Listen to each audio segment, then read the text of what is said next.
Hello everyone, কেমন আছেন? নিশ্চয়ই অনেক ভালো আছেন। নতুন আরেকটা ব্লগ নিয়ে হাজির হয়ে গেছি শুধুমাত্র আপনাদের কাছে। দেখতেই পাচ্ছেন অলরেডি আমি চলে এসেছি কোথায়? ঈদের শপিং করতে গ্রিন স্ট্রিটে। আর টুকটাক শপিং করব।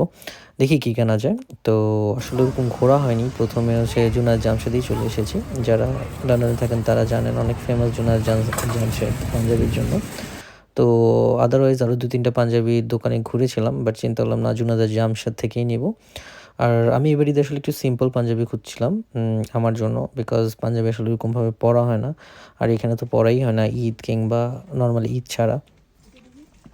তো আমি আসলে অনেকগুলো ট্রায়াল দিচ্ছিলাম। ট্রায়াল দেওয়ার পর মোটামুটি আমার কয়েকটা পাঞ্জাবি ভালো লেগেছিল। তো ওখান থেকে যেকোনো একটা নিবো। বাট সবচেয়ে বড় ব্যাপার হচ্ছে গিয়ে অনেক কালেকশন ছিল ওদের। আর কালেকশনগুলো মোটামুটি এভারেজে যারা সিম্পল পছন্দ করেন তাদের জন্য পারফেক্ট আমি মনে করি। তো শুধু আমার জন্য না, আরও অনেকজনের জন্য কেনাকাটা হবে আজকে এখানে। আর যদিও পাঞ্জাবিটা হচ্ছে গিয়ে আমি গিফট পাবো, এই কারণে নিজের পছন্দ মতো সুন্দর যে পাঞ্জাবিটা ওটাই আমি কিনে নিচ্ছিলাম। আর গিফট পেতে কার না ভালো লাগে। তো আমি যখন নিজের জন্য কিনবো একটু দেখে শুনেই কিনি। আর তাও আরেকজনে গিফট করবে আমাকে। এটা হচ্ছে সবচেয়ে বড় ব্যাপার। তো মোটামুটি পাঞ্জাবি সিলেকশন শেষ। পাঞ্জাবি মোটামুটি অনেকগুলোই কেনা হয়েছে আমাদের। গিফটেরও কিছু পাঞ্জাবি ছিল। সবকিছু মিলিয়ে। আর হচ্ছে গিয়ে আমি তো আমার পাঞ্জাবিটা পরে আসলে আমার অনেক ভালো লেগেছে। তো ঈদের দিন হোপ সো আমি দেখাবো কোনটা কিনেছিলাম। আর হচ্ছে দেখতেই পারতেছেন অনেক ভিড় ছিল ওদের দোকানে। আর তারপরে হচ্ছে গিয়ে আমরা হচ্ছে গিয়ে নিরালাতে গিয়েছিলাম জিলাপি আর মিষ্টি কিনতে। ওইদিন আমরা ঘুরেছি বাট ওরকমভাবে ঘোরা হয়নি। কয়েকটা দোকান থেকেই টুকটাক শপিং করেই বাসায় চলে এসেছি ইফতারের আগে।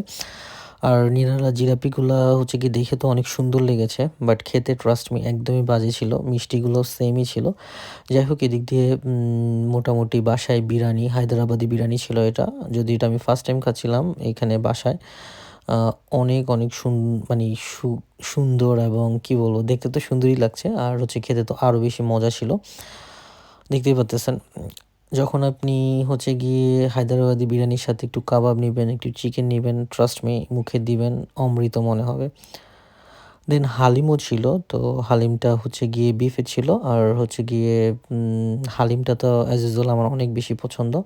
আর ওইদিনের হালিমটা অনেক বেশি মজা ছিল। বাসায় হালিম এরকম মজা হয় আমি জানতাম না। আগে যখন বাংলাদেশে ছিলাম তখন হচ্ছে গিয়ে আমি দোকানের হালিমটাই বেশি খেতাম বাসারটার চেয়ে। তো ট্রাস্ট মি এইখানকার বাসাটা অনেক বেশি মজা হয়েছে। তো সবকিছু মিলিয়ে আজকে হচ্ছে গিয়ে আমরা অনেক ঘোরাঘুরি করব। তো দেখতেই পাচ্তেছেন আমি লেবু-টেবু সবকিছু মিক্স করে একসাথে হচ্ছে গিয়ে হালিমটা খাবো। হালিম আমার আসলে অনেক বেশি পছন্দের হালিম।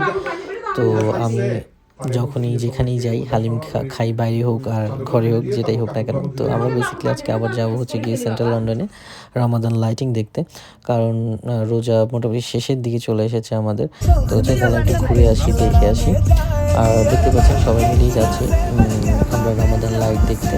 আসলে রাতের বেলায় ঘোরার মজাটাই আলাদা। কিন্তু সময়ের কারণে, সবাই ব্যস্ততার কারণে আসলে সবার সাথে সবার মানে টাইমিংটা মিলে না কিংবা ওরকমভাবে যাওয়া হয় না।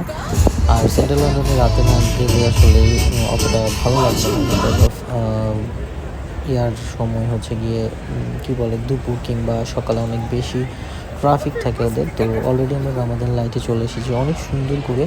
দেখতেই পাচ্ছেন ওরা হচ্ছে গিয়ে রামাদান লাইটটা করেছে। তো সবাই অলরেডি অনেকেই চলে এসেছেন আমি জানি। তো আমরা হচ্ছে গিয়ে টুকটাক ঘুরেছি, অত বেশি ঘুরিনি। জাস্ট রামাদান লাইটটা দেখারই উদ্দেশ্য ছিল। তো ঘুরে টুরে আমরা হচ্ছে গিয়ে মোটামুটি তখন রাতে ৩টা বেজে গিয়েছিল। তো সবাই ঘুরে সাম পিকচার নিয়ে নিলাম মেমোরিজ হিসেবে রাখার জন্য। তো এগুলো করে তারপরে হচ্ছে গিয়ে রাতের বেলা খেতে গিয়েছিলাম ইলফোর্ডে। যদিও সব দোকানই বন্ধ ছিল। কিছু করার নেই। পরে হচ্ছে বাসায় ফিরে আসতে হয়েছে। তো আজকের ব্লগটা যদি আপনাদের ভালো লেগে থাকে হোপ সো লাইক, শেয়ার এবং সাবস্ক্রাইব করবেন। Thank you.